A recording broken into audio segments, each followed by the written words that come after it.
Hello everyone, welcome to this session of Class 6 Mathematics, and I am your Anu again for mathschool.1. Last class it was understanding elementary shapes and we have seen problems in it, and today too we'll continue with the problems in the chapter. Okay, so let's continue with the problems. Today's first sum is, if B is the midpoint, see it is given as B to be the midpoint of AC, okay, and C is the midpoint of BD, and together A, B, C, D are points in the straight line. Okay, they are in the same straight line.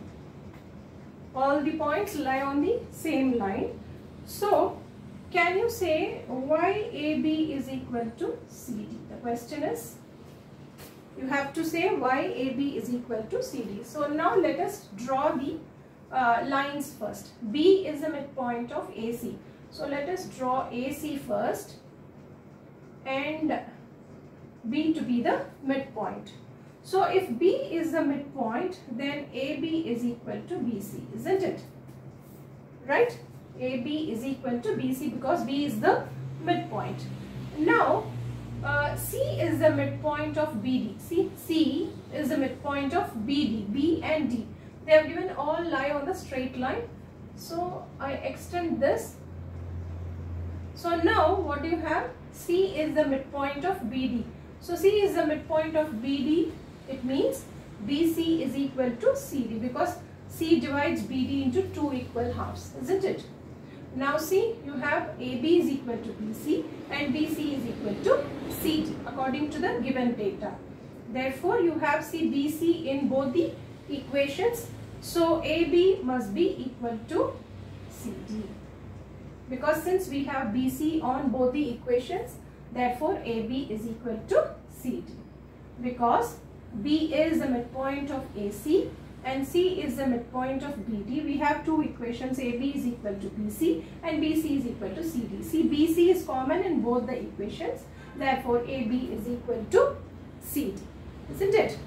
So, that is how we prove AB is equal to CD. So, for all such problems, so whenever you encounter problems regarding lines or triangles or whatever it is with respect to shapes, just draw it and see so that you will get a clear understanding of it.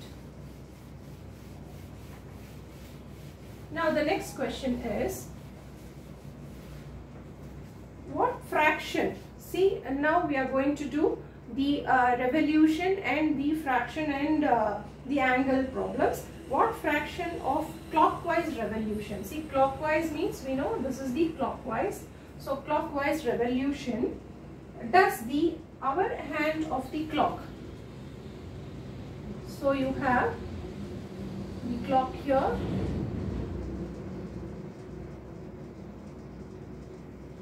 So clock revolves in a direction.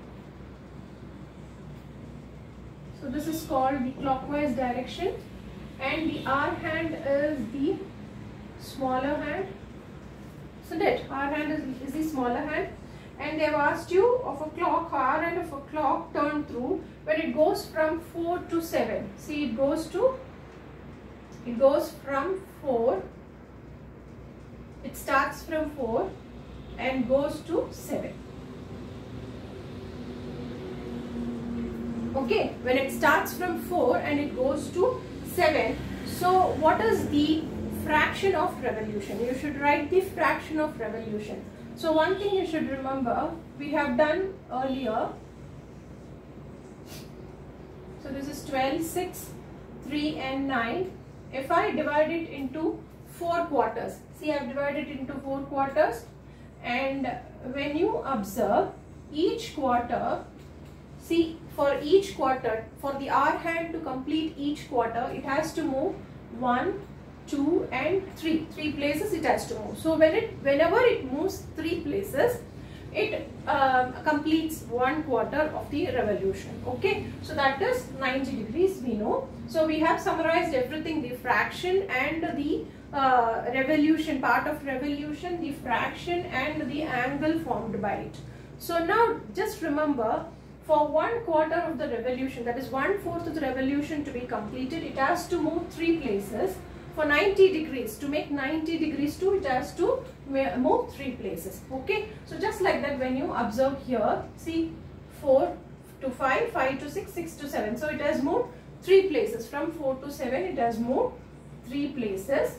So the fraction of revolution will be 1/4. Because it has moved 3 places, it has 1/4 of the revolution. Do you understand? Or else you can do it this way too. See, it has moved 1, 2, 3 places, isn't it?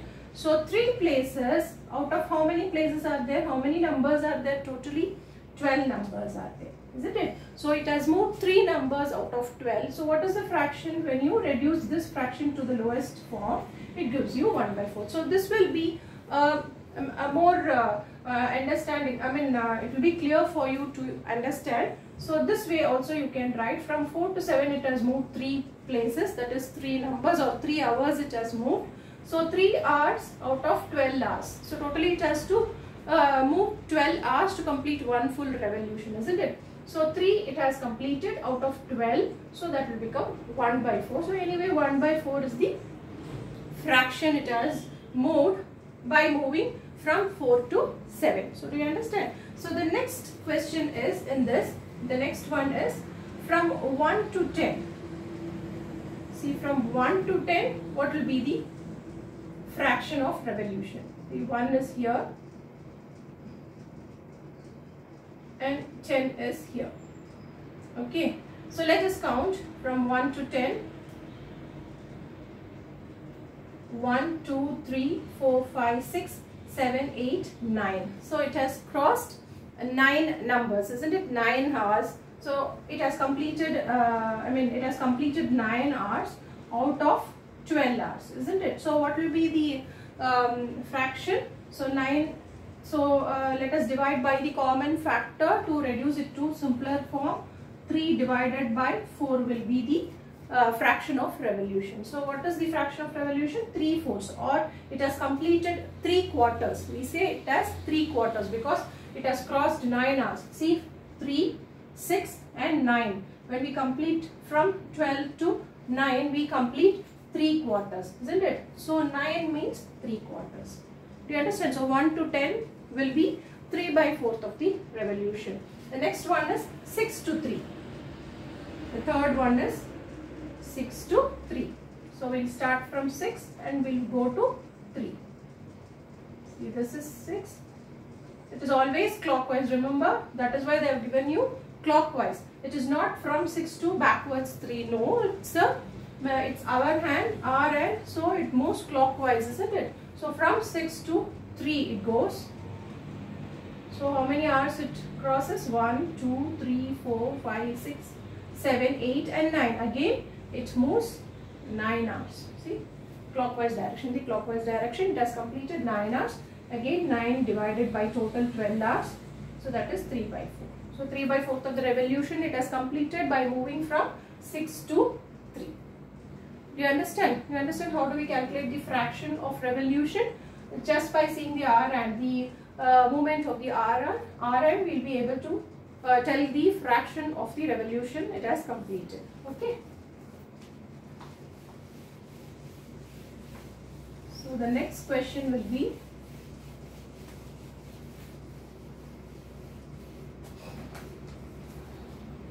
when will the hand of a clock stop?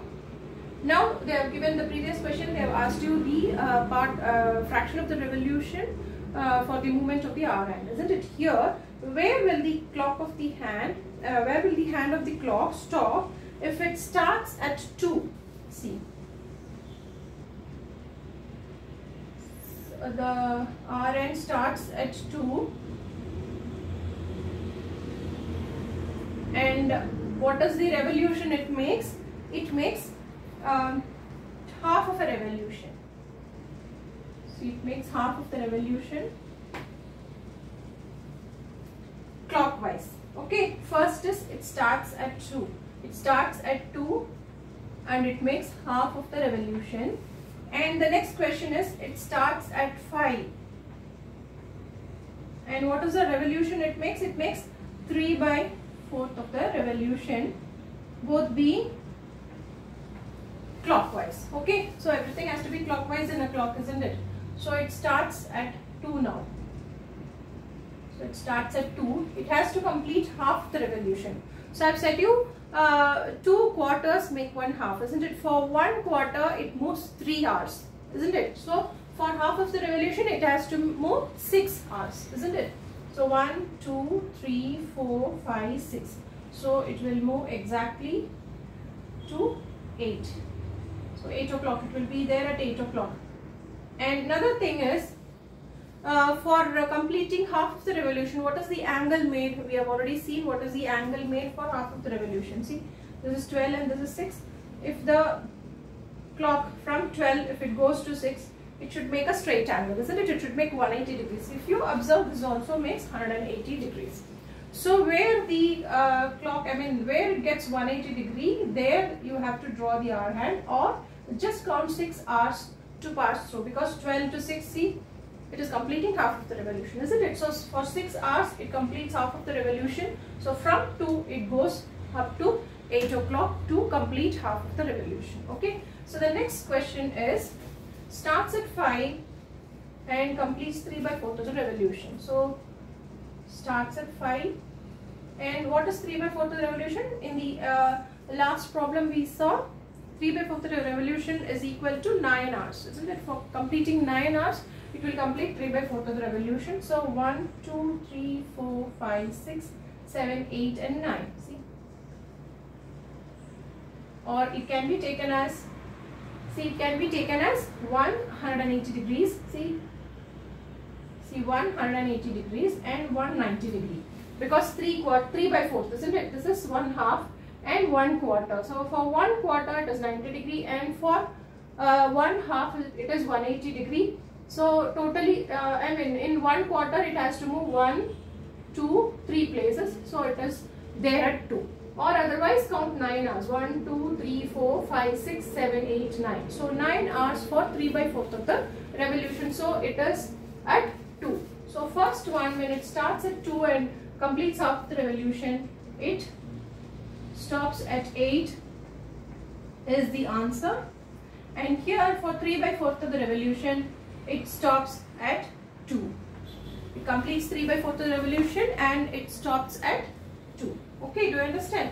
So this is how we understand the fraction of revolution and the time accordingly to it. Okay, so now the next question is, now the direction. Okay, we'll see the direction. So we have drawn the reference line, which is perpendicular to each other. Two lines, east, west and north, south lines are perpendicular to each other. What direction will you face if you start facing east? See, if you start facing east and make 1.5 revolution clockwise. Okay, so first question is, I am facing east and I am making 1.5 revolution clockwise. So clockwise is this way. So this is clockwise direction. I have to make 1.5 revolution. So what is 1 revolution? Starting from east and coming to east back again is 1 revolution. And what is half of the revolution? Half of the revolution is making 180 degrees. So when I start from east, I go around once and I complete 1 revolution. Okay, 1 revolution, I come back to east. Now half of the revolution is making 180 degrees. So this is 90 and this is 90, totally 180 degrees. So half of the revolution will be at west. So when I am facing east first and I am moving 1.5 revolutions, I come at west. So for the first question, the answer is, I will stop at west. Okay, from east I start, I go 1.5 revolution, 1 revolution is back to east and half revolution is making 180 degrees. So I come to west. You understand? 180 degree means half the revolution. Half the revolution is equal to 180 degrees. So that is half the revolution. You come to west now. Now the second question is, so after finishing this east, the second one is, I have to start from west. Now I start from west and make 3/4 of the revolution anti-clockwise. Okay, do you understand? 3/4 of the revolution anti-clockwise. Now what is anti-clockwise? Now I said this is clockwise direction, this is clockwise. If this is clockwise, this has to be anti-clockwise, isn't it? So this direction has to be anti-clockwise, opposite to that. So I am starting from west and I have to make 3/4 of the revolution. What is 3/4 of the revolution? 3/4. So this is 1/4. After moving 1/4, I land at south, and after another quarter I go to east, and after 3/4 I go to north. So north is your answer. See, I make 180 degrees for 1/2 and other quarter makes 3/4. So I go to north. So the answer for the second one is north. By moving anti-clockwise direction and starting from west, I go 3/4 of the revolution complete and face at north. Do you understand now? Now the third one is, I am facing south. Now I am facing south here and I make one full revolution. So what is one full revolution? So starting from south, I can make like this. See, here they haven't given you clockwise or anti-clockwise. Is it necessary for you to give either clockwise or anti-clockwise for a full complete circle? Is it necessary? No, because either if you go clockwise direction, see this is clockwise direction, either you go clockwise direction for full complete revolution, you land in south, or if you move anti-clockwise and do one complete revolution, you again land at south only. So the answer is south. So there is no need for you to specify there whether you move anti-clockwise or in the clockwise direction, you will land on the, in the same direction, that is south here. Do you understand? So for one complete revolution, there is no need or there is no meaning in specifying whether it is anti-clockwise or clockwise direction. Okay, so that is the revolution part. And the next one is the same revolution. We'll keep the diagram as it is. The same direction, sir. So we'll have the reference lines as such. What part of a revolution have you turned through if you stand facing south? See, I am facing south here.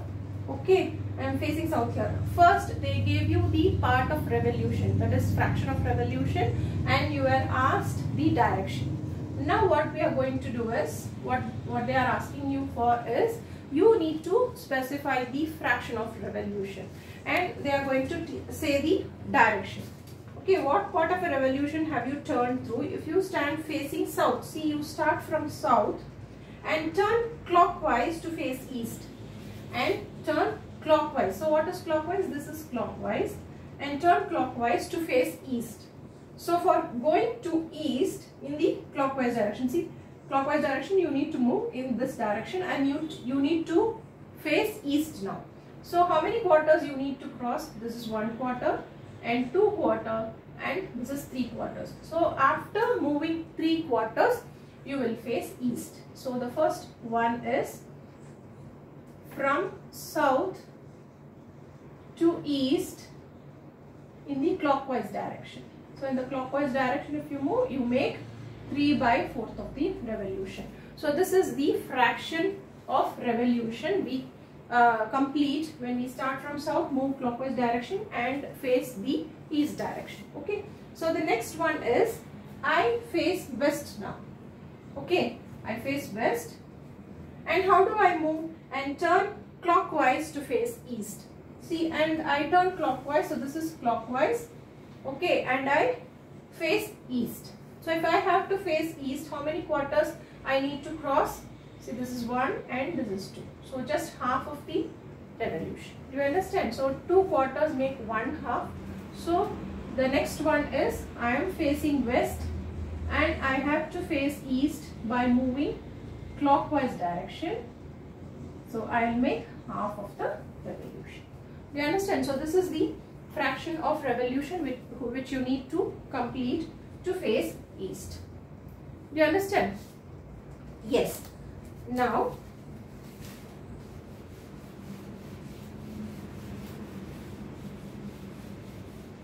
the next sum what you are going to do is, we'll club both the directions and the time problems. Find the number of right angles turned. Now they are asking you to find the right angles. Now what do you understand by right angle after doing all the sums? 1/4, isn't it? 1/4 of the revolution makes a right angle. You know, 2 quarters make 180 degrees. Okay, so you just remember 1/4 makes 90 degrees. Okay, so find the number of right angles turned when the R and goes from 2 to 8. So 12, 6, 3 and 9, 1, 2, 4, 5, 7, 8, 10 and 11. So from 2 it has to move to 8. So we know if it forms a straight line, it's a 180 degree, isn't it? See, it has formed 180 degree and it is half the revolution because 2 to 6 is 6 hours crossed. So everything will come together, and if it is 180, it is 290 degrees, isn't it? If it is 180 degree, because it's a straight line, it's 180 degree, and if it is 180 degree, it is 2 right angles. That is 2 right angles or 290 degrees formed when the R hand moves from 2 to 8. And from 10 to 1, so this is again what we have done earlier. So from 10 to 1, see 1, 2, 3, 3 hours crossed. So this is 1 right angle, isn't it? So from 10 to 1, it is only 1 right angle because 3 hours is nothing but 1/4. So that is 1 right angle. And the next one is when you start facing north and turn anti-clockwise. See, this is north, this is south, this is east, and this is west. Every quarter, for every direction, for every turn of direction, you complete 1 right angle, isn't it? See, for every quarter it makes 90 degrees. Quarter of the revolution makes 90 degrees, isn't it? So when I face north, now I am facing north and turn anti-clockwise. Now it is anti-clockwise direction, anti-clockwise to east. So you have to face east now. So this will be 1/4, 2 quarters and 3 quarters to face east. So what is it? From north to east. What is the direction? Anti-clockwise direction. So how many right angles? 3 right angles. Okay. See, 3 right angles is the answer. Do you understand? How do we say for every quarter? Remember, it is a 90 degree. And when I am there in south and turn to west clockwise. See, I am there in south. I need to turn to west clockwise. Clockwise is this direction. This is clockwise direction, and I turn to west. So west is just 1/4. So from south to west in clockwise direction. So how many right angles it makes? Just 1 right angle, because only 1/4 is being crossed. So just 1 right angle it has crossed. Do you understand? So now you have understood. It will be very clear for you. It would have been very clear for you that 1/4 makes 90 degrees. Okay, so that is 1/4 of the revolution makes 90 degrees. In with respect to clock, it moves 3 hours in 1/4. With respect to direction, for 1 direction, it takes 1/4 of the revolution. Okay, so that you need to understand that.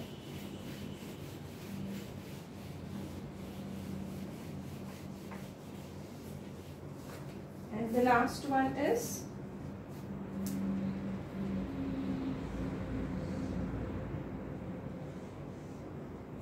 so I am drawing you some figures, and we just need to identify the angles.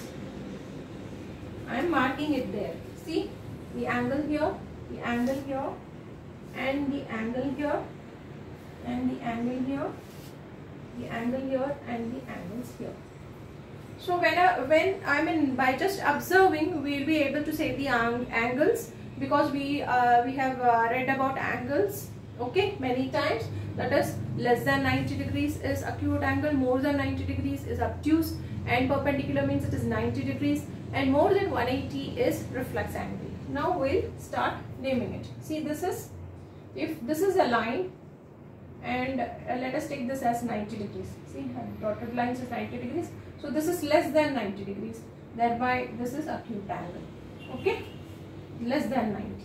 See, I am drawing a dotted line for 90 degree here. This is greater than 90 degree. So this is naturally an obtuse angle. By seeing this, yes, we can readily say that it is a right angle because it is perpendicular. The lines are perpendicular, so it's a right angle, that is 90 degrees. And here, if you see, this is acute. The rest of the angle will naturally be more than 180 degrees. Because see, if I draw a line straight to this, if I extend this line, this will become 180 degree. And this is more than 180 degrees, isn't it? So this is naturally reflex angle. And this is of course a straight angle. Because it's marked in a straight line, and this is a straight angle. And these two angles are of course acute angles. They are very small in measurement, less than 90 degrees. They have to be less than 90 degrees, so they are acute angles. You understand? So this is how we analyze angles, lines, and directions, and time, the movement of our hand with respect to angles and fraction of revolutions. So we have seen quite a wide range of topics in this chapter. I hope you would have got an idea about the elementary shapes we have done with the 3D shapes too we have seen. So both the 2Ds and the 3D shapes, I think you would be aware of. So this is about the chapter understanding elementary shapes. So if at all you have any doubt and queries, you can go back to my videos regarding chapter 5 understanding elementary shapes and clear them. So until then, we meet for the next chapter. It's bye from Anu for mathschool.1. Thank you.